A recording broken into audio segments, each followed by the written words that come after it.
नमस्कार उत्तराखंड वासियों। तो आपको जस्ट एक टॉपिक पे मेरे को डिस्कस करना था। तो वो टॉपिक बहुत सिंपल सा है, लेकिन आजकल जो चीज़ें देखने के लिए मिल रही है, सुनने के लिए मिल रही हैं, जिनको सुन के मेरे को रहा नहीं गया। एक तरीके से मैं भी अपनी कुछ टिप्पणियाँ देना चाहूँगी जो बहुत से लोगों को बहुत अजीब लगेंगी, लेकिन बहुत से रिलेट भी करेंगे। पहली चीज़,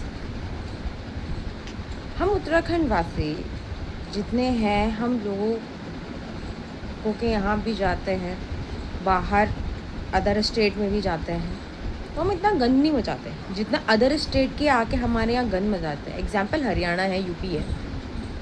वहाँ जाके हम लोग कुछ गुंडागर्दी तो नहीं करते, किसी की मार पिटाई तो नहीं करते, सड़क पे आके हुड़दंग नहीं मचाते, कार पे ऐसे दारू शराब पी के गाड़ी में खड़े होके हल्ला नहीं करते, किसी का एक्सीडेंट नहीं करते, या मर्डर करने के बाद लोग आके छुप जाते हैं, जैसे देहरादून में छुप जाते हैं काफ़ी सारे लोग। मतलब काफ़ी सारे केसेस जो मैंने सुने हैं, ठीक है।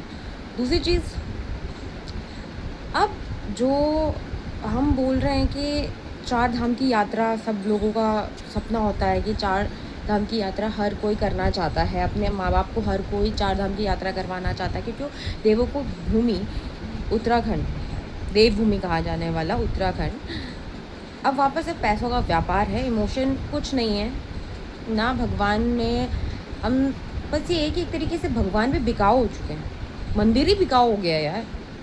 कैसे?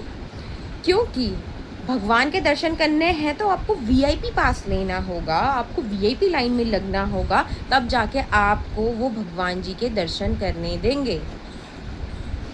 पंडित पाखंड, पैसों से खरीदे गए भगवान के दर्शन। मंदिरों में जाए तो जाए कौन? ठीक है, मंदिरों को दूषित किया जाता है, मंदिरों में जूते चप्पल लेके लोग दर्शन करने के लिए जा रहे हैं। बहुत सी मैंने चीज़ें सुनी हैं। एंड कहीं मतलब अभी केदारनाथ का रिसेंट एक केस होगा, आई डोंट नो, मतलब आई सॉ समथिंग जहाँ पर आप जाते हो, लंबी यात्रा करते हो, आस्था होती है मन में कि आपको दर्शन मिलेंगे, पर आपको वो दर्शन भी नसीब नहीं हो रहे हैं। आप अपना इतना मन बना के आए हो और आपको दर्शन भी नहीं हो रहे हैं, तो आप बताइए आप क्या सोचेंगे उसके बाद? मन दुखी होगा कि इतनी चीज़ें हम सोच के आए थे कि भगवान के दर्शन करने के लिए मिलेंगे।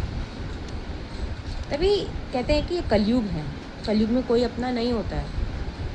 जब अपने ही अपने नहीं होते तो अब भगवान भी अपने कहाँ होंगे? उनको भी शायद पैसों से ही ख़रीदा जाएगा, तब जाके ही वो दर्शन मिलेंगे। हर मंदिर में यही चीज़ें हो रही हैं। समझ नहीं आ रहा है कि हम लोग इतनी आस्था क्यों रख रहे हैं। शायद हमें भी नास्तिक बन जाना चाहिए ना, तब शायद से ये पाखंड, ये पंडितों का पाखंड, पंडितों की जो कमाई है, शायद वो सही हो जाए। क्योंकि वो तो सब ऐंठना चाहते हैं, चाहे वो गरीब हो। यार पैसे मांगने हैं, अमीरों से वो मांग लो, पर उन गरीबों को, जो जिनकी सच्ची आस्था है, उनको तो छोड़ दो, उनको तो बख्श दो। रही बात सीएम की, सीएम साहब से वोट मांगने के लिए आते हैं, वोट के बाद सीएम भी गायब।